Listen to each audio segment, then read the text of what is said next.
जोहार, नमस्कार। मैं हूं आपका दोस्त आलोक कुमार। अभिवादन स्वीकार कीजिए मेरा। बात झारखंड की। झारखंड में भारतीय जनता पार्टी झारखंड मुक्ति मोर्चा के साथ आज सरकार में शामिल होगी, कल सरकार में शामिल होगी या फिर कभी नहीं सरकार में शामिल होगी। इस बात को लेकर पूरा राजनीतिक माहौल अटकलों के बीच से गुजर रहा है। बार बार लग रहा है मुख्यमंत्री हेमंत सोरेन आके कह रहे हैं, प्रधानमंत्री नरेंद्र मोदी मेरे बड़े भाई, वहां के तमाम मंत्री कह रहे हैं कि वो लालायित हैं डबल इंजन सरकार बनाने के लिए। लेकिन भारतीय जनता पार्टी का जो स्टैंड है वो लगातार आरोप लगा रही है झारखंड मुक्ति मोर्चा सरकार पे, जो कांग्रेस के साथ चल रही है, कि अपराधियों द्वारा संचालित सरकार है। तो ऐसा कैसे है? भारतीय जनता पार्टी विमुख है, झारखंड मुक्ति मोर्चा बिल्कुल विनम्र पड़ी हुई है, झारखंड मुक्ति मोर्चा चाह रही है, पूर्ण बहुमत है, जबकि उसके पास 56 विधायक आज की तारीख में हेमंत सोरेन सरकार के पक्ष में 81 सदस्यीय विधानसभा के अंदर 56 विधायक का अनुमान लगा सकते हैं। अब भारतीय जनता पार्टी पूरी ताकत लगा ले, 24 विधायक उनके पास है, अलग अलग दल से जुड़ने का। भारतीय जनता पार्टी के 21, उसके अलावा 2-3 इस ढंग से आप जोड़ेंगे तो सिर्फ 24 इस सदन के अंदर, और 56 कहा जो सत्तारूढ़ पार्टी उनके पास, उसमें आरजेडी भी जोड़ लीजिए, झारखंड मुक्ति मोर्चा के साथ कांग्रेस पार्टी भी जोड़ लीजिए, सीपीआई-एमएल भी जोड़ लीजिए। तो उस मोड में विनम्र है हेमंत सोरेन।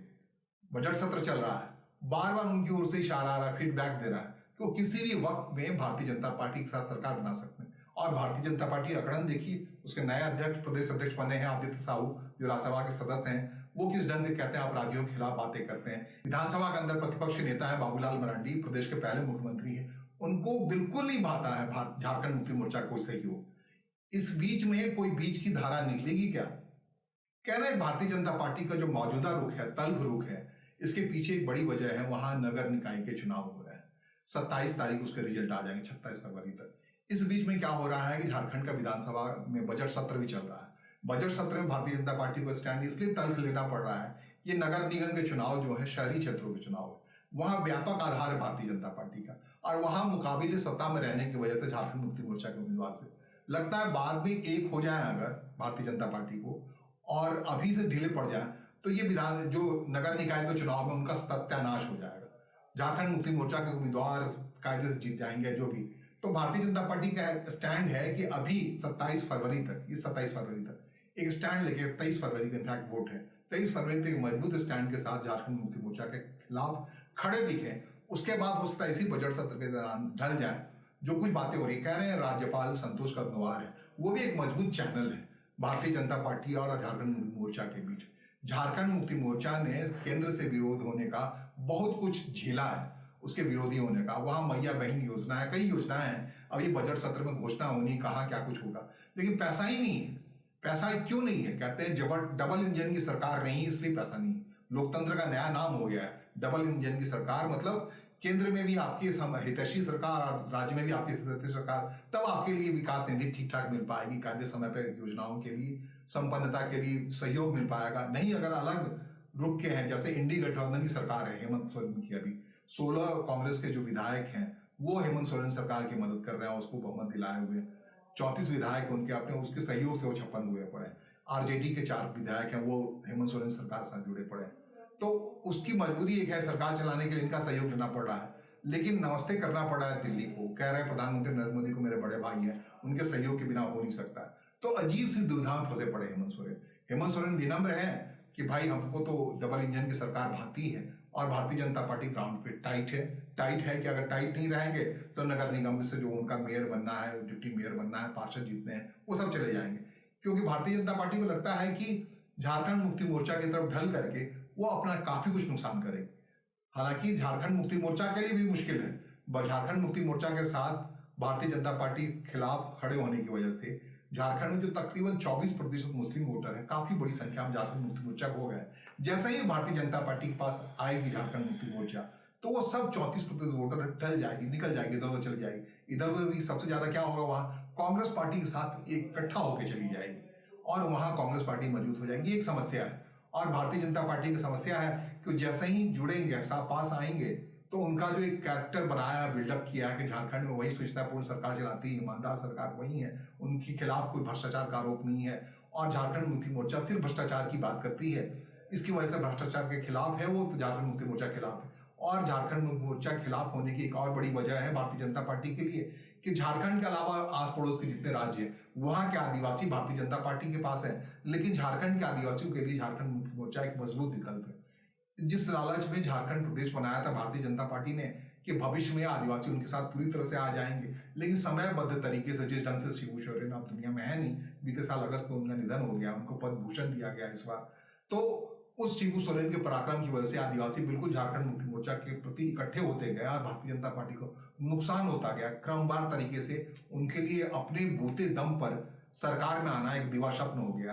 तो उस स्थिति को टालने के लिए वो भारतीय जनता पार्टी झारखंड मुक्ति मोर्चा के खिलाफ खड़ी होना चाहती है। इसी भ्रष्टाचार के खिलाफ आक्रामकता का कारण था कि उन्होंने मुख्यमंत्री हेमंत सोरेन को मुख्यमंत्री पद से इस्तीफा दिलाया और जेल पहुंचाया ईडी के मामले। वो मामला अब भी चल रहा है, कई गंभीरता के साथ चल रहा है। उस मामले को ढीला करने के लिए भी हेमंत सोरेन या झारखंड मुक्ति मोर्चा चाहती है कि बार बार मेरे ऊपर भारतीय जनता पार्टी सिर्फ इसलिए आरोप लगाती है कि मुझे सरकार चलाने में दिक्कत आती है, भ्रष्टाचार का ना भी मामला हो तो मामला बनवाती रहती है, अलग अलग अदालतों से उनके खिलाफ फैसला आता रहता है। अगर वो डबल इंजन की सरकार में होंगे, भारतीय जनता पार्टी के साथ होंगे, तो उनके लिए ये मुसीबत से पार पाना आसान होगा। जो पैसा उनको वकालत के नाम पर, महंगे महंगे वकील करने के नाम पर लगातार पूरी राजनीतिक इतिहास में खर्च करने पड़े हैं, ये पैसा बच जाया करेगा। अभी हाल में अब होने वाला झारखंड में राज्यसभा का चुनाव, अब मजबूरी होगी झारखंड मुक्ति मोर्चा अगर विपक्ष में रहती है या भारतीय जनता पार्टी खिलाफ रहती है तो दोनों सीटों पर चुनाव होंगे, उसमें से एक सीट दान में झारखंड मुक्ति मोर्चा को देना पड़ेगा, किसी बड़े अधिवक्ता को, किसी वकील को, ताकि उसके जितने मामले हैं उसे मुफ्त में लड़ा जाए। तो आप समझ लीजिए झारखंड मुक्ति मोर्चा की समस्या क्या है। और इन समस्या के बीच बिल्कुल हेमंत सोरेन विनम्र है। डबल चैनल वहां चल रहा है। राज्यपाल संतोष गंगवार हैं, केंद्रीय में मंत्री रहे थे पहले, उनके जरिए वो मैसेज लगातार भिजवा रहे हैं।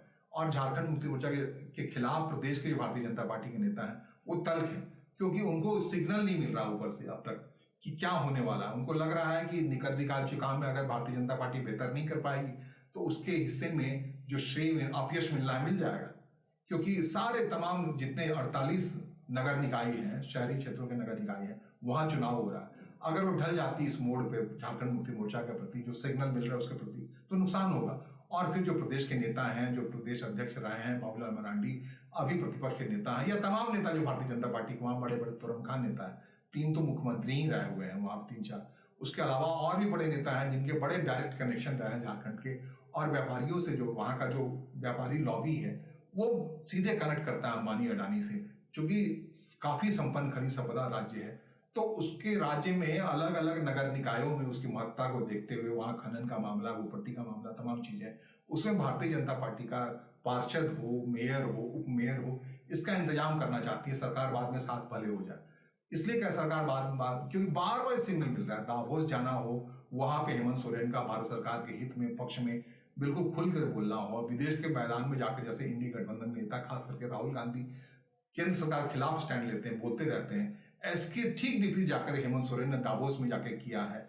इसके अलावा अभी राज्यपाल के साथ जितनी भी सभाएं हो रही हैं, बैठकें हो रही हैं, मिलना हो रहा है सार्वजनिक अवसरों पे, वो कहीं भी आलोचना नहीं कर रहे हैं भारतीय जनता पार्टी की, खास करके नरेंद्र मोदी को।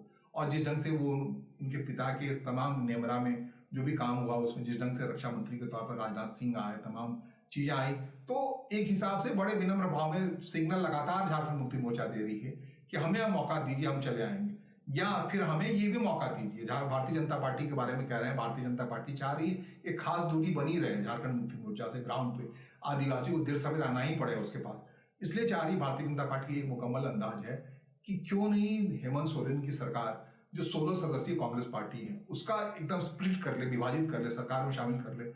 नहीं भारतीय जनता पार्टी के साथ सरकार चलाए तो कम से कम ये सुनिश्चित कर ले कांग्रेस पार्टी के साथ वो सरकार नहीं चला रही, या भारतीय जनता पार्टी का जो कांग्रेस मुक्त सरकार का आह्वान है उसको पूरा कर रही है, अपने अंदाजे पूरा कर रही है। लेकिन क्या होता है, ये सब कुछ कह रहे 27 तारीख को जैसे ही निर्णय आएगा, नतीजा आएगा नगर निकायों का, ये सब क्लियर हो जाए। इसी विधानसभा सत्र के दौरान जो 17 दिनों के लिए चल रहा है, अभी अगले 15 दिनों में इसी में फैसला हो जाएगा कि झारखंड मुक्ति मोर्चा की भारतीय जनता पार्टी के साथ सरकार बनती है, या फिर यथावत जो स्थिति है वैसी स्थिति में रहती है, या तीसरी स्थिति जिसकी बात मैं कह रहा हूं कि कांग्रेस पार्टी के अंदर स्पष्ट विभाजन होता है और उसमें झारखंड मुक्ति मोर्चा का एक कांग्रेस पार्टी खेमा लेकर झारखंड मुक्ति मोर्चा सरकार बना जाता है। लेकिन ये तय है कि मार्च का जो महीना है आने वाला, वो महीना झारखंड का जो मौजूदा सरकार या राजनीतिक समीकरण वैसा नहीं रहने वाला।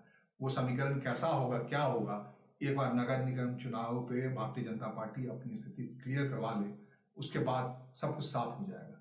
फिलहाल मुझे सुनने और समझने के लिए आपका आभार। नमस्कार, धन्यवाद।